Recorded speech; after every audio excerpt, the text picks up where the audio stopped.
তোমাদের পূর্বে শত বছর হাজার বছর পূর্বে একজন বাদশাহ বসবাস করত।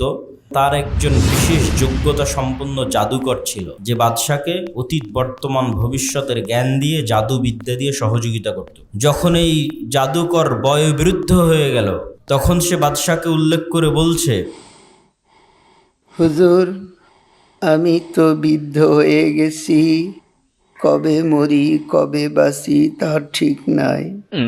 আপনি আমাকে একটা জ্ঞানী বাচ্চা দেন, যাকে আমি আমার এই জাদুবিদ্যা শিখিয়ে দিতে পারি। আমার পরে যেন সে আপনাকে জাদু দেখিয়ে আনন্দ দিতে পারে।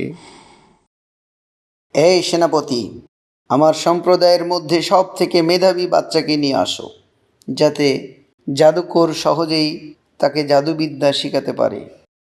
জি হুজুর। হুজুর, এই যে এই ছেলে আমাদের জনপদের সব থেকে মেধাবী। এই বাচ্চার বাড়ি থেকে জাদুকরের দার্সগাহ ক্লাসরুমে যেতে রাস্তায় এক পাদ্রীর বাড়ি পড়ে। সে যেমন জাদুকরের কাছে জাদুবিদ্যাও শিখে, রাস্তায় থেমে পাদ্রীর কাছে আল্লাহর বাণীও শিখে। ধীরে ধীরে তার কাছে জাদুকরের চাইতে পাদ্রীর শিখানো কথাগুলো ভালো লাগতে লাগে। রাস্তায় যেতে যখন পাদ্রীর নিকটে বসে, তার দার্স এবং তার তাদরিস শুনতে অনেক সময় দেরি হয়ে যায়, ফলত জাদুকরের নিকটে পৌঁছতেও দেরি হয়। তা একদিন জাদুকর তাকে শাস্তি আরোপ করে। পাদ্রির কাছ থেকে বাড়িতে যেতে যদি দেরি হয়, তাহলে বাড়িতে গিয়ে বলবে পাদ্রির কাছে দেরি হয়েছে, খবরদার আমার নাম বলো না যেন। এভাবেই দিন যায় রাত যায়। হঠাৎ একদিন রাস্তায় বিশাল প্রাণী রাস্তা বন্ধ করে পড়ে আছে। মানুষজন এপার থেকে ওপার যেতে পারছে না। হাই হাই, আমরা তো রাস্তা পার হতে পারছি না। এই হিংস্র প্রাণীটা কোথায় থেকে আসলো? এমন কেউ কি আছে যে এই বিপদ থেকে আমাদেরকে রক্ষা করবে? আজকেই আমার সুযোগ। আমি পরীক্ষা করতে চাই, এক আল্লাহর প্রতি বিশ্বাসকারী পাদ্রী সত্যবাদী, নাকি যে জাদুকর আমাকে জাদু শিক্ষা দিচ্ছে সেই জাদুকর সত্যবাদী।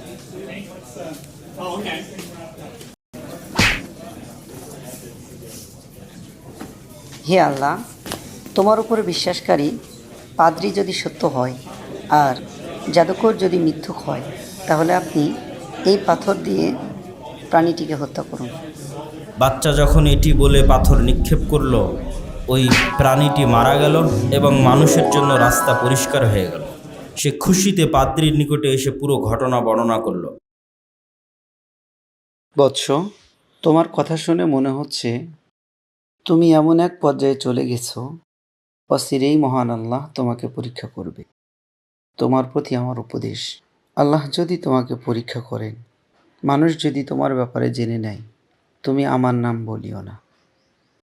তো কোনো ব্যক্তি যখন অন্ধ অবস্থায় আসে, দোয়া করে ফু দিয়ে দিলে অন্ধত্ব ভালো হয়ে যায়। অসুস্থতা নিয়ে আসে, দোয়া করে দিলে অসুস্থতা ভালো হয়ে যায়। এই খবর একদিন জালিসুন লিল মালিক, বাদশার এক মন্ত্রীর নিকটে পৌঁছে গেল। বাদশার মন্ত্রী অন্ধ ছিল। তো বাদশার সেই মন্ত্রী অনেক হাদিয়া তোহফা সহ এই বালকের নিকট উপস্থিত হয়ে বলছে, বাবা, আমি শুনেছি তোমার কথায় অনেক মানুষ নাকি সুস্থ হয়ে গেছে। দয়া করে তুমি আমার চক্ষু ভালো করে দাও। না চাচা, আমি কাউকে সুস্থ করতে পারি না, বরং সকলকে তো সুস্থ করেন মহান আল্লাহ তাআলা। যদি আপনি আল্লাহর প্রতি ঈমান আনয়ন করেন, তাহলে আমি আল্লাহ তাআলার কাছে দোয়া করব যেন তিনি আপনাকে সুস্থ করে দেন। ওই মন্ত্রী তখন আল্লাহর উপর ঈমান আনয়ন করলো, বালক আল্লাহর কাছে দোয়া করলো, ওই মন্ত্রী অসুস্থতা থেকে সুস্থ হয়ে গেল, অন্ধত্ব ভালো হয়ে গেল।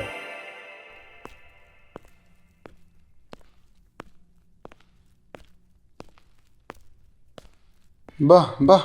আরে মন্ত্রী, তুমি তো সুস্থ হয়ে গেছো। তা তুমি কিভাবে সুস্থ হলে? হুজুর, আমার প্রতিপালক আমাকে চক্ষু ফিরিয়ে দিয়েছে। কি? আমি ছাড়া তোমার অন্য কোনো প্রতিপালক? জি, আমার আপনার সকলের প্রতিপালক তো আল্লাহ তাআলা। তিনিই আমাকে শিফা দান করেছেন। বাদশাহ তখন তাকে গ্রেফতার করলো এবং তাকে শাস্তি প্রদান শুরু করলো। তারপর এভাবে শাস্তি দিতে দিতে ওই পাদ্রী পর্যন্ত পৌঁছে গেল বাদশাহ। হে পাদ্রী, তুমি তোমার দিন থেকে ফিরে আসো। না, কখনোই না। যে রবের প্রতি আমি বিশ্বাস স্থাপন করেছি তার সেই পথ থেকে আমি কখনোই ফিরতে পারি না। তখন বাদশাহ একটি করাত নিয়ে একজন কাঠুরেকে ডেকে পাঠালো এবং করাত এই পাদ্রীর মাথার উপর বসানো হলো এবং চিড়ে পা পর্যন্ত ফেড়ে দেওয়া হলো। হে বালক, আমি ছাড়া তোমার নাকি অন্য প্রতিপালক রয়েছে? তুমি নাকি তার ইবাদত করো? জি, তিনি আমার, আপনার, আমাদের সকলেরই মালিক। তিনি আমাদের সবাইকেই খাওয়ান। তিনি আমাদের সবার রুজির মালিক, রব্বুল আলামিন। এই, কে কোথায় আছিস?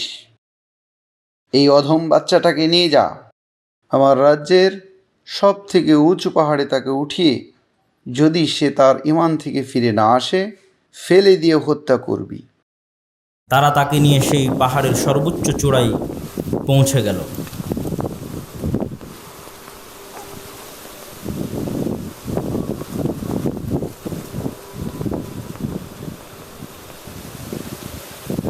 হে আল্লাহ, আপনি তাদের জন্য আমার পক্ষ থেকে যথেষ্ট হয়ে যান, যেভাবে আপনি চান। পাহাড় কেঁপে উঠল এবং বাদশার যারা সঙ্গী সাথী সেখানে গেছিল তারা সবাই পাহাড় থেকে পড়ে গেল। বালক একাই মুক্ত অবস্থায় বাদশার নিকটে ফিরে আসলো। এ কী করে সম্ভব? তুমি ফিরে আসলে কি করে? তুমি কি ঈমান থেকে ফিরে এসেছো? আর আমার সৈন্যরা সব কোথায়? আপনার সকল সৈন্য আল্লাহ তাআলার কৌশলের কাছে পরাজিত হয়েছে। মহান আল্লাহ তাদের উপরে বিজয় হয়েছেন। বাদশাহ নতুন এক দল সাথে দিল এবং বলল, এই নির্বোধ বাচ্চাটাকে তোমরা সমুদ্রে নিয়ে যাও। সমুদ্রে যাওয়ার পরেও যদি সেদিন থেকে ফিরে না আসে সমুদ্র ফেলে হত্যা করবে। সমুদ্রে ঢেউ উঠতে লাগলো, নৌকা উলট পালট খেতে লাগলো, অন্যরা সবাই পড়ে গেল, ফাগরিকু পড়ে ডুবে গেল। আর এই বালক নিরাপদ অবস্থায় সুস্থ অবস্থায় একাই বাদশার কাছে ফিরে আসলো। আহ, তুমি আবার ফিরে এসেছো? এটা কি করে সম্ভব? মহান আল্লাহ যাকে রক্ষা করবেন, কে আছে তার কোনো ক্ষতি করবে?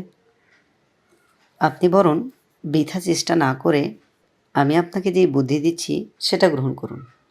আপনার রাজ্যের সকল মানুষকে এক জায়গায় একত্রিত করুন। আমাকে একটি কাঠের সাথে বেঁধে উঁচু জায়গায় রাখুন। সবার সামনে আমার দিকে তীর নিক্ষেপ করুন। দেখবেন আমি মারা যাব। বাদশাহ রাজি হয়ে গেল। বিশাল মাঠের মধ্যে হাজার হাজার লক্ষ লক্ষ মানুষকে ঘোষণা দিয়ে জমা করা হলো। শুলিতে তীর নিক্ষেপ করে হত্যা করার সকল প্রস্তুতি সম্পূর্ণ করা হলো।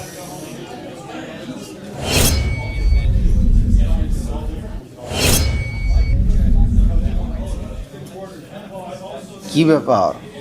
তীর তার গায়ে লাগে না কেন? যদি আপনি চেষ্টা করেও আমার দিকে তীর নিক্ষেপ করতে না পারেন, তবে আল্লাহ তাআলার নামে তীর নিক্ষেপ করবেন। ইনশাআল্লাহ ওই তীরেই আমি মারা যাব।